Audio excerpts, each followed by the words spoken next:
دنیا میں ٹھوکریں انہی کو لگتی ہیں کہ جو چلتے ہیں، جو پاؤں توڑ کر بیٹھ جاتے ہیں انہیں کبھی ٹھوکر نہیں لگتی۔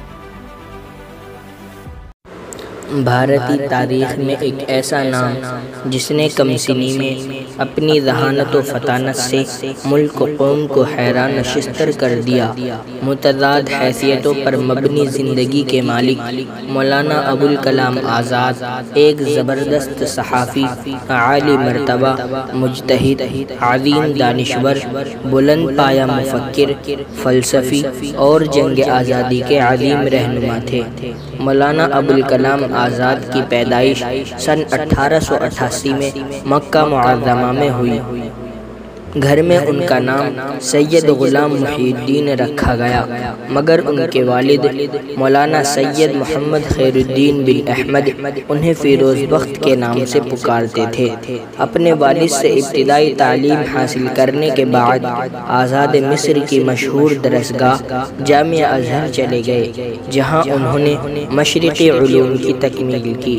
عرب سے ہجرت کر کے بھارت آئے تو کلکتہ کو اپنی سرگرمیوں کا مرکز بنایا۔ یہیں سے انہوں نے اپنی صحافتی اور سیاسی زندگی کا آغاز کیا۔ انہوں نے یہیں سے 15 برس کے عمر میں لسان الصدق جریدہ کے ارادت کی اور سن 1912 یعنی 20 سال کی عمر میں الہلال کے نام سے ایک ہفتہ واری اخبار نکالا۔ یہ پہلا باتصویر سیاسی اخبار تھا۔ اس اخبار میں انگریزوں کی پالیسیوں کے خلاف مضامین شائع ہوتے تھے، جس پر انگریز حکومت نے پابندی لگا دی۔ اس کے بعد مولانا آزاد نے انگریز مخالف پالیسیوں پر دوسرے البلاغ اخبار جاری کیے۔ مولانا آزاد کا مقصد جہاں انگریزوں کی مخالفت تھی، وہیں قومی ہم آہنگی اور ہندو مسلم اتحاد پر ان کا پورا زور تھا۔ انہوں نے اپنے اخبارات کے ذریعے قومی وطنی جذبات کو بیدار کرنے کی پوری کوشش کی۔ مولانا ابوالکلام آزاد سیاسی محاذ پر بھی سرگرم رہے۔ انہوں نے تحریک عدم تعاون، بھارت چھوڑو اور خلافت تحریک میں بھی حصہ لیا۔ گاندھی جی کی قیادت پر انہیں پورا اعتماد تھا۔ گاندھی کے افکار و نظریات کی تشہیر کے لیے انہوں نے پورے ملک کا دورہ کیا۔ مولانا ابوالکلام آزاد ایک اہم قومی لیڈر کی حیثیت سے ابھرے۔ وہ کانگریس پارٹی کے صدر بھی رہے۔ تحریک آزادی کے دوران انہیں جیل کی مشقتیں بھی سہنی پڑی۔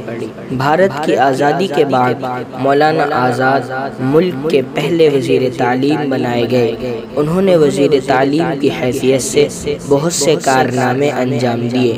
یونیورسٹی گرانٹ کمیشن اور دیگر تکنیکی، تحقیقی اور ثقافتی ادارے انہی کی دین ہے۔ مولانا آزاد صرف ایک سیاستدان نہیں تھے، بلکہ ایک صاحب طرز ادیب، بہترین صحافی اور مفسر بھی تھے۔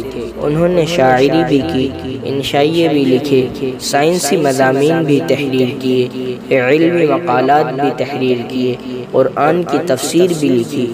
غبار خاطر، تذکرہ، ترجمان القرآن ان کی اہم تصانیف ہے۔